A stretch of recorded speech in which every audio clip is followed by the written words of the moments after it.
And now we move on to acceleration. Acceleration is the rate of change of velocity with time.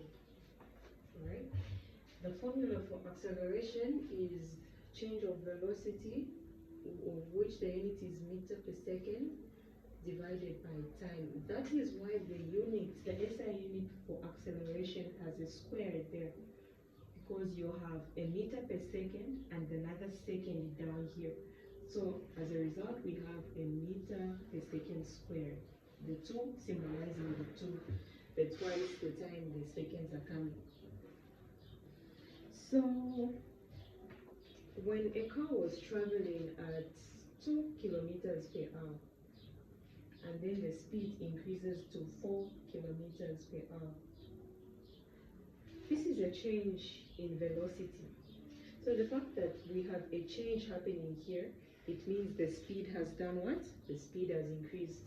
Hence the change of velocity. Okay?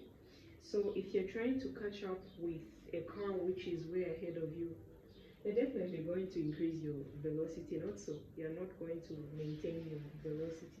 So you increase your velocity, hence the formula, divided by the time taken. Alright?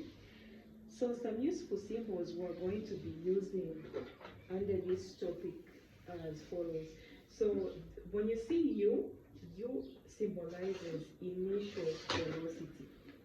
I'm sure most of us are familiar with the word initiate. Okay? Initial is coming from the word initiate. Or I don't know if it's initiate, which is coming from the word initial. I don't know which one comes first. So what is to initiate? Initiate is starting. Okay? So if you want to initiate the process, you're the one who's taking the first step. You're starting the process.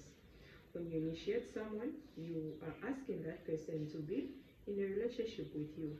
Okay? Or I'm sure since here in Zambia, we are very much aware of, no, this person was initiated into Satanism, so this person has now started that Satanism religion. So the thing of initial velocity, we're saying, what is the velocity at the time we started recording this movement? All right? It's not always that initial is 0, but at the time we started observing the movement, what was the velocity? So if we started observing a car's velocity at 2 meters per second, it means that initial velocity is 2 meters per second, because that is the point at which we started observing the motion. But if they say the car started at rest, symbolizes 0. So in that case, initial velocity will be 0. So the only time initial velocity takes 0 is when an object starts from rest. At rest means it's not moving. So at the time we started observing the object, it wasn't moving. So our initial velocity will be 0. And then it started to move, which takes us to final velocity. At the point we've stopped observing the object, or when the object stops to move, what was the velocity? So we call it the final velocity, and it's symbolized by the letter V. T means the time taken for the motion to take place.